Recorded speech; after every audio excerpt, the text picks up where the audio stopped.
இப்படியான பல போராட்டங்கள் நடத்தும்.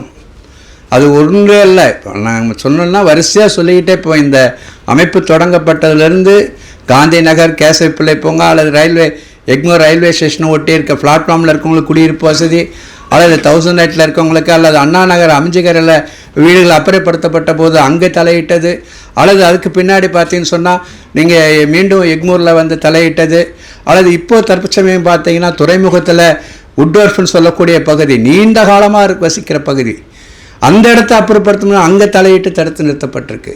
இப்போ மீண்டும் வந்து ரிப்பன் பில்டிங் பின்னாடி இப்போ நீங்கள் இந்த புகைப்படம் பார்ப்பீங்க, இந்த அட்டைப்படம், இது கூட ரிப்பன் பில்டிங் பின்னாடி இருந்த ஒரு குடியிருப்பை சார்ந்த மக்களை அப்புறப்படுத்துகிறாங்கன்னு தகவல் ஒரு நண்பர் ஃபோன் செய்து சொன்னார் செல்வாக்கு. இந்த மாதிரி அப்புறப்படுத்துகிறா, நீங்கள் உடனே வாங்கன்னு சொல்லி. செல்வா அந்த பகுதி செயலாளர் ஆறுமுகத்தை தகவல் சொல்லிவிட்டு அங்கே ஸ்பாட்டுக்கு போகிறாங்க. மக்களை அணிதிரட்டி மக்களை சாலையில் உட்கார வச்சு எங்களுக்கு அப்புறப்படுத்தக்கூடாதுன்னு சொல்லி போராட்டம் நடக்குது. வலுவாக உக்கிரமாக போராட்டம் நடக்குது. காவல்துறையால் எதுவுமே செய்ய முடியல. அப்போ இந்த போராட்டத்துக்கு காரணம் இவ்வளோ உக்கிரமாக நடப்பதற்கு நீடித்த போராட்டம் நடக்க காரணம் செல்வா தான்.